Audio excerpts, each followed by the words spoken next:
And now, back to the WJZ First Alert Hurricane Season Special.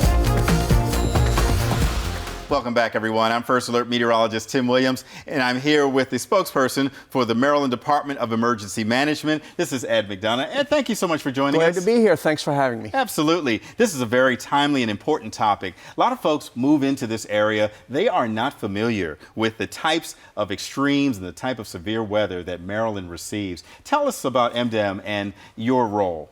So we are the Maryland Department of Emergency Management, and we coordinate. We are not a response agency. We help to coordinate state resources and state agencies, mostly to support local government when they respond to an incident.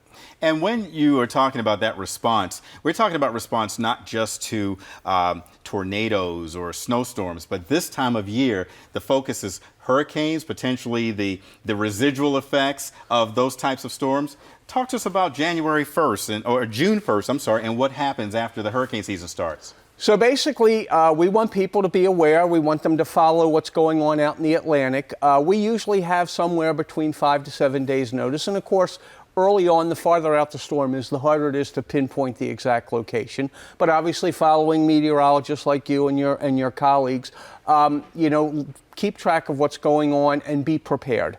Have a family emergency plan. Have a disaster supply kit. Do the things that need to be done so that if a storm like that comes this way, you'll be prepared. For example, if you have to evacuate, and that's most important for people who live, along the coastal areas in the metro area, along the Chesapeake Bay or along some of the tidal rivers in the area. To your point, let's take some of those things one at a time. You said pay attention to what's happening in the Atlantic.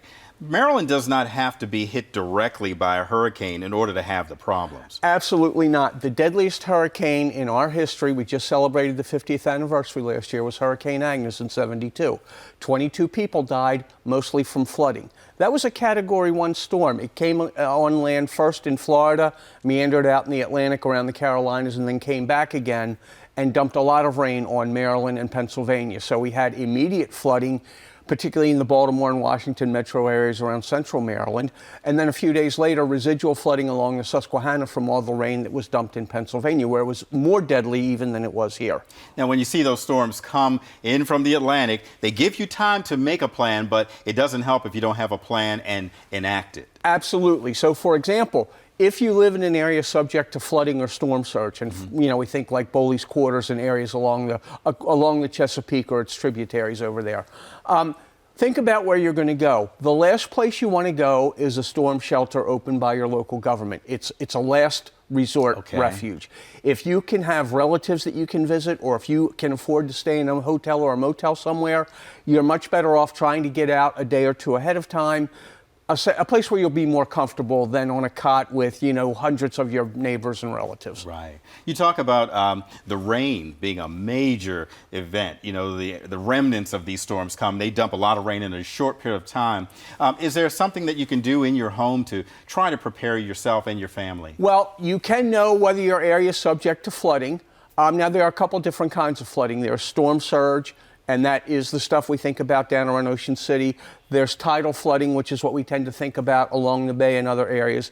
And then there's flash flooding, which you can see right outside here along the Jones Falls Expressway and other, streams and whatnot in the Baltimore area or anywhere in Maryland, quite frankly. So there are different kinds. Know what kind are the risk and know which kind are important to you. The one important thing that you ought to do before hurricane season is invest in flood insurance. Your property coverage, whether you're a renter or an owner, your regular property coverage will not cover flood damage. You need to have a separate policy for that. If you're not in a flood area, that will be fairly inexpensive, but you still ought to have it.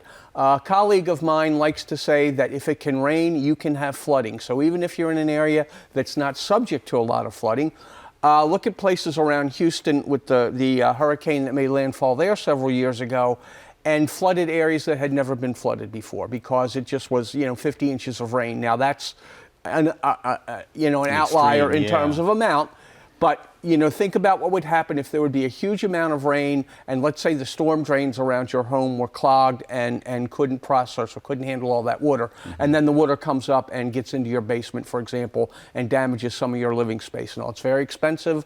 You got to worry about mold. So flood insurance is really the key for almost anyone. Okay, and we'll leave it there, and we thank you so much for all of your tips. We Thank certainly you. appreciate it.